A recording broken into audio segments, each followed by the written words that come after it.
Confidence is the key to success, but if you mix it with healthy knowledge, you will be successful even faster. Pero sa sobrang confident natin, minsan that will actually cause our downfall. And once we get a little bit too much of confidence, we start overlooking small things that are actually important. Welcome again to another Friday video that will surely help our Canada dreamers to be more confident and also acquire the right kind of knowledge before submitting their student visa application.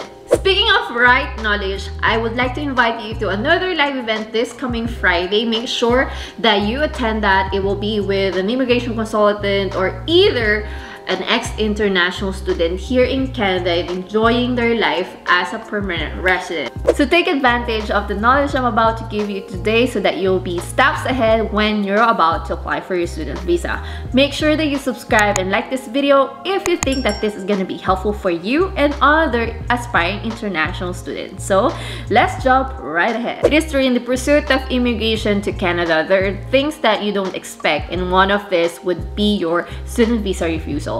And make sure that you're thinking ahead. Number one is again the never-ending question about proof of funds. As much as Canada wants a lot of people to move to their country, but of course Canada wants to have people who are self-sustainable or they can actually support themselves when they're about to move to the country. So proof of funds is one of the, most important or an integral part of your application. So you should treat this with outermost seriousness when you are about to submit your application.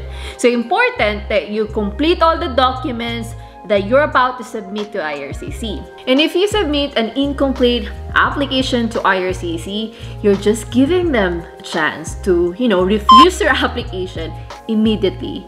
So they're ruthless, guys. So the documents such as bank certificate, bank statement, or source of income, proof of source of income, or properties are all at the same time included in your documents when they're about to verify it. So don't do an installment when you're about to submit your application. So make sure they're all complete when you submitted your application to IRCC. And if you're submitting your bank statement and certificate, make sure that you prepare ahead. And most likely, the officer will look for at least 4 months, but sometimes they ask for additional documents. So let's say they're gonna ask for 12 months or even 6 months. So learn from my friend who actually submitted the bank documents and the visa officer asked for another bank statement, then they weren't able to provide this on time. So you know what happened? The visa officer just immediately refused their application. So you should be careful. So number 2 reason would be your purpose of visit. This is where we talk about the statement of purpose or SOP, which is an integral part as well of your application. So I'm gonna give you the main points of your letter. Basically, at first you have the introduction. You also need to give your education, your work history. You also need to explain why do you need to study again, especially if you're a mature student, and what is your intention. And another thing that you need to explain is why Canada? Why not other Western countries? Or why not study in the Philippines? Another thing that you have to explain in your letter is the program and the school that you're about to go to. And at the end, you also need to explain your plans after completion of the program.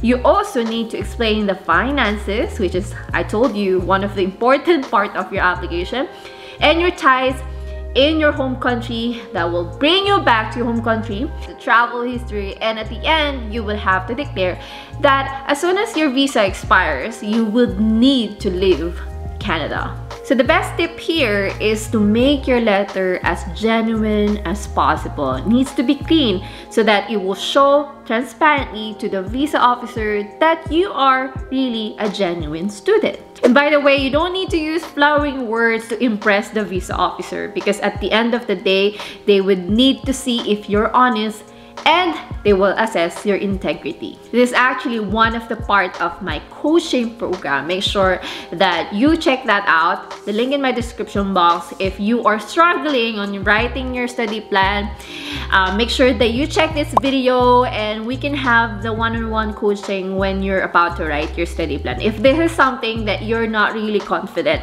doing it yourself. Another thing that would actually cause a refusal for you is being unemployed for a long period of time. So you have to be really careful not to show to the visa officer that you've been unemployed for a long period of time, because it gives a bad impression to the visa officer that you're not really serious about this or getting a job. Again, I've shared this in my TikTok before, that people are impressed by other people if you seem busy, and if they think, you know, and even you told them that things are so slow right now, I don't have anything to do in life right now, maybe I just want to go to Canada. If they think that Canada will be your last card, they will think that you're desperate for this. Remember guys, Canada, they really like those people with skilled work experience. They even look at your experience for the last 10 years and they invite them to immigrate to Canada. Imagine if you're unemployed for the last 10 years or 7 years.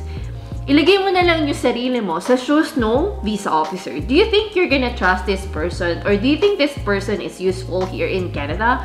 You would actually approve those people with work experience, right?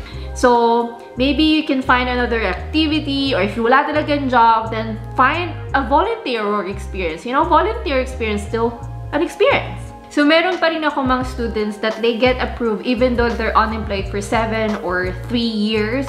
But still, I suggest them to get an activity. You know, please talk to me or connect with me if you think that, okay, I think I need help for this one because I'm unemployed. How would you explain that in your letter of explanation? There are things, a lot of things to consider, and you have to justify. You need to have an argument of why you're unemployed as of the moment. Another reason of refusal that I've seen so far is the socio-economic status, especially to those people who are currently residing in the Philippines. This term is actually a combination of, you know, work experience, your source of income as of the moment, and your proof of funds. So alam niyo naman sa Pilipinas that, you know, our Philippine peso is not comparable to other currencies such as dirhams or Singaporean dollars. So yung sweldo natin sa Pilipinas is actually maliit.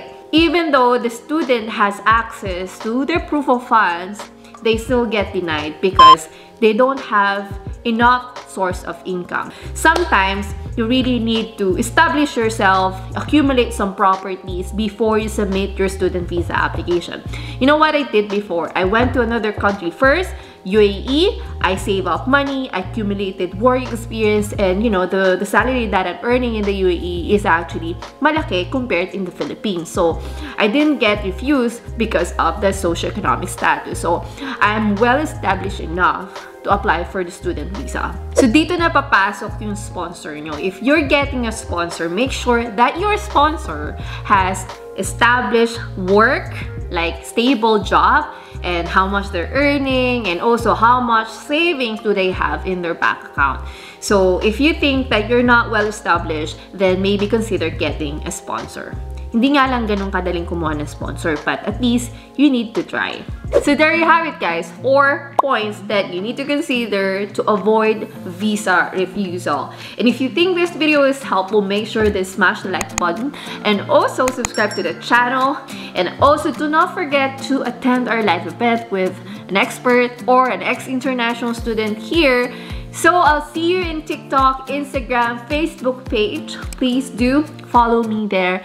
And this has been Coach MC, your SLE planner, giving you another helpful Friday video. Thank you for watching. I'll see you in the next one.